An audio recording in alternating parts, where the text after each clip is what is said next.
जय माता दी। आपके अपने पावन चैनल 12 महीने व्रत कथा में आप सभी का सहृदय स्वागत है। भक्तों, आज हम एक अत्यंत दिव्य, चमत्कारी और महाशक्तिशाली विषय पर चर्चा करने जा रहे हैं। साल 2026 में आषाढ़ मास की गुप्त नवरात्रि का पावन आगमन होने जा रहा है। वैसे तो पंचांग के अनुसार वर्ष में 4 बार नवरात्रि आती है, जिसमें चैत्र और शारदीय नवरात्रि प्रकट होती है, जिन्हें गृहस्थ जन धूमधाम से मनाते हैं। परंतु माघ और आषाढ़ मास में आने वाली नवरात्रियां गुप्त होती है। आज के इस विशेष वीडियो में हम जानेंगे कि गुप्त नवरात्रि का क्या महत्व है, यह इतनी चमत्कारी क्यों है, साल 2026 में आषाढ़ गुप्त नवरात्रि कब से शुरू और कब समाप्त होगी, कलश स्थापना का महामुहूर्त क्या है और सबसे महत्वपूर्ण सुरक्षा घेरा, मंत्र चयन और पत्तों के गुप्त प्रयोग के साथ इसकी संपूर्ण साधना विधि क्या है। इस वीडियो को अंत तक जरूर देखिएगा, क्योंकि इसमें दी गई एक एक जानकारी आपके जीवन को बदल सकती है।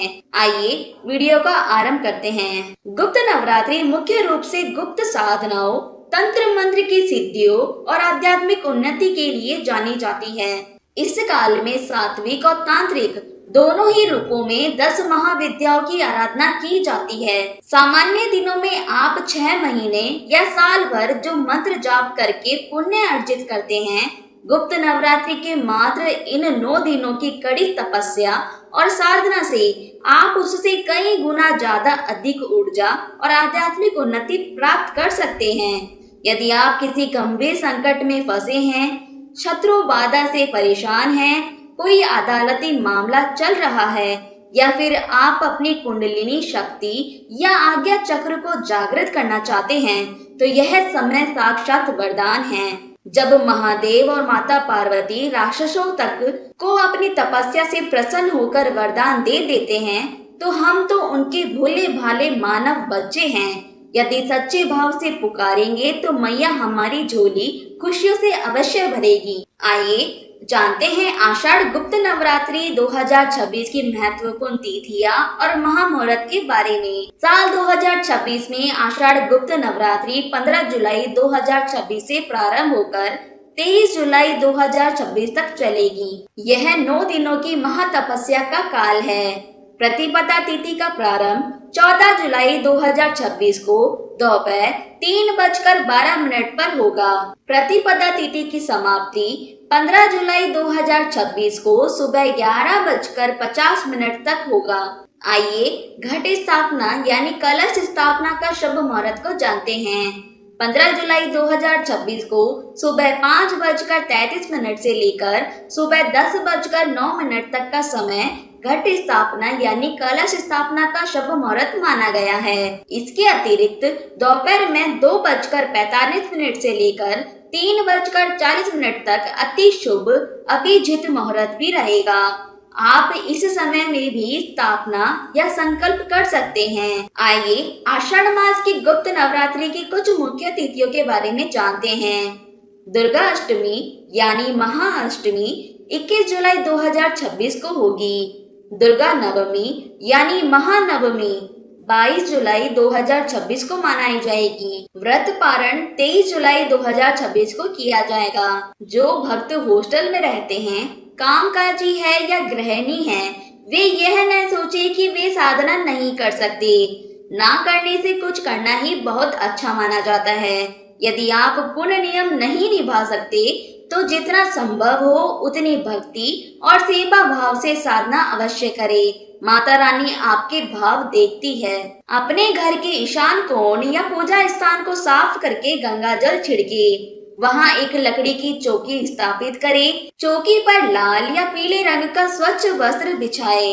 यदि माँ बगलामुखी की साधना कर रहे हैं तो पीला वस्त्र, अन्यथा माँ दुर्गा या माँ काली के लिए लाल वस्त्र का प्रयोग करें। चौकी पर सबसे पहले पूज्य श्री गणेश जी, अपनी कुल देवी और अपने इष्ट देव का चित्रपट या मूर्ति स्थापित करें। यदि आप शिव जी या नारायण जी को भी रखना चाहते हैं तो रख सकते हैं। सभी देवी देवताओं को गंगा जल से स्नान कराकर सुंदर वस्त्र और चुनरी उड़ाकर आदर पूर्वक विराजमान करें। साधना शुरू करने से पहले एक दीपक प्रज्वलित करें। यदि आप 9 दिनों की अखंड ज्योत जला रहे हैं तो उसका विशेष ध्यान रखें। यदि भूलवश कभी ज्योत शांत भी हो जाए तो मन में संशय न लाए। माता से क्षमा मांगकर पुनः प्रज्वलित करें। दीपक हमारी साधना का साक्षात साक्षी होता है। दीपक जलाने के बाद कलश स्थापना की जाती है। कलश के लिए तांबा, पीतल या मिट्टी का पात्र सर्वोत्तम है। स्टील का प्रयोग वर्जित माना जाता है, पर अत्यंत विवशता में कर सकते हैं। यदि मिट्टी का कलश ले रहे हैं तो उसे पहले कुछ देर पानी में भिगोकर रख दे। कलश में शुद्ध जल भरकर थोड़ा सा गंगा जल मिलाएं। अब इसके भीतर पवित्र वस्तुएं डालें। 2 लौंग और 2 इलायची, थोड़ी सी मिश्री और कुमकुम, थोड़ा सा इत्र सुगंध के लिए और अक्षत, बिना टूटे हुए चावल, थोड़ा सा अक्षत, 1 रुपए का सिक्का और साबुत सुपारी। 2, 5 या 8 की संख्या में कमल गट्टे यानी महालक्ष्मी जी का प्रतीक। यदि माँ बगलामुखी या दुर्गा की विशेष पूजा है तो 2 साबुत हल्दी की गांठ। आइए नारियल और पत्तों के नियम को जानते हैं। कलश के मुख पर आम, अशोक या पान के 5, 7 या 11 पत्ते गोलाकार सजाए। इसके बाद कलश के ऊपर चावलों से भरी एक कटोरी रखे। अब एक पानी वाला जट्टादार नारियल ले, उस पर लाल चुनरी लपेटकर कलावा यानी मोली बांधे और कुछ दक्षिणा रखे। नारियल का मुख जिधर 3 बिंदु या जटा का सिर होता है हमेशा साधक अपनी तरफ रखे। साधक की ओर मुख होने से सिद्धि, ऐश्वर्य और धन की प्राप्ति होती है। मुख ऊपर होने से रोग, नीचे होने से शत्रु बाधा और विपरीत होने से धनहानि की आशंका रहती है। आइए अष्टदल कमल का आसन उसके बारे में जानते हैं।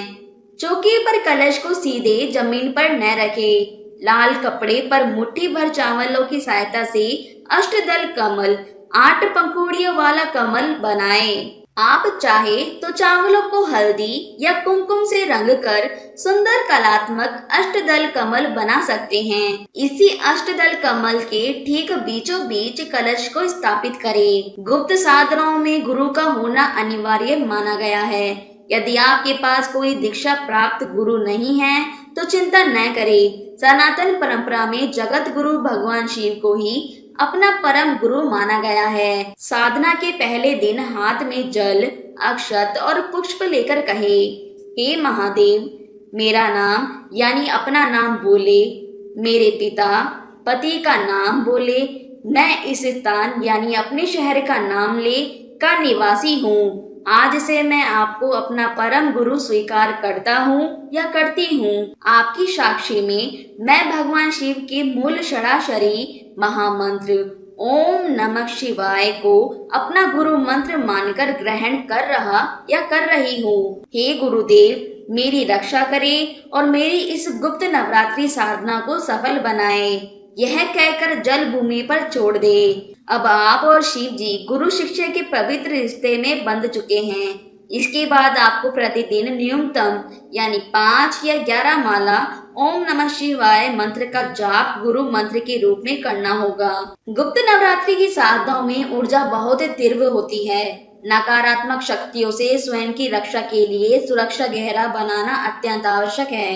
एक कटोरी में गंगा जल या पवित्र जल रखें। हनुमान जी, भगवान भैरव और अपने गुरु शिव जी से रक्षा की प्रार्थना करें। जब आप गुरु मंत्र ओम नमः शिवाय का जाप पूर्ण कर ले तब उस पवित्र जल को अपने हाथों में या किसी पुष्प की सहायता से 10 दिशाओं में छिड़के। 4 बार आगे, 4 बार पीछे, 1 बार ऊपर की तरफ और 1 बार नीचे की तरफ जल छिड़के। इसके बाद थोड़ा सा जल अपने आसन के दाएं, बाएं और अपने स्वयं के ऊपर छिड़के। अब आपका आसन पूरी तरह से सुरक्षित है। प्रतिदिन साधना से पूर्व स्नान करें। यदि संभव हो तो त्रिकाल या द्विकाल स्नान करें। अपनी माला और आसन को कभी किसी दूसरे व्यक्ति को छूने न दे।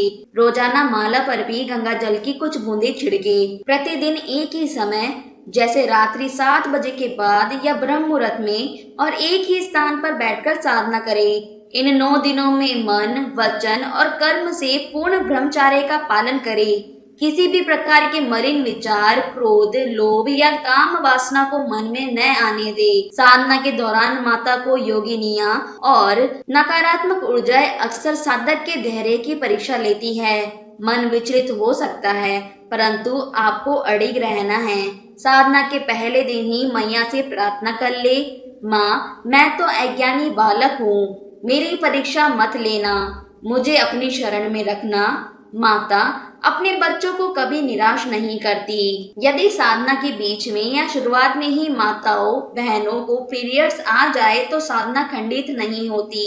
यदि शुरुआत में ही ऐसा हो तो परिवार के किसी अन्य सदस्य या पंडित जी से कलश स्थापना करवा ले। आप स्वयं बिना आसन छुए, बिना माला के दूर बैठकर मानसिक रूप से मंत्रों का जाप जारी रखें। माता रानी मन के भावों को ग्रहण करती है। शारीरिक अशुद्धि से भक्ति का मार्ग नहीं रुकता। भक्तों, आषाढ़ गुप्त नवरात्रि 15 से 30 जुलाई 2026 का यह समय आपके जीवन को बदलने आ रहा है। यदि यह वीडियो आपके पास पहुंचा है तो इसे माता रानी की ही इच्छा समझिए कि वे आपको अपनी शरण में बुला रही है। कमेंट बॉक्स में जय माता दी या हर हर महादेव लिखना न भूले। इस अमूल्य और कल्याणकारी जानकारी को अपने प्रियजनों के साथ भी शेयर करें। माँ दुर्गा आप सभी का कल्याण करे। मिलते हैं अगली वीडियो में दुर्गा सप्तशती के विशेष नियमों के साथ। तब तक के लिए प्रेम से बोलिए जय माता दी।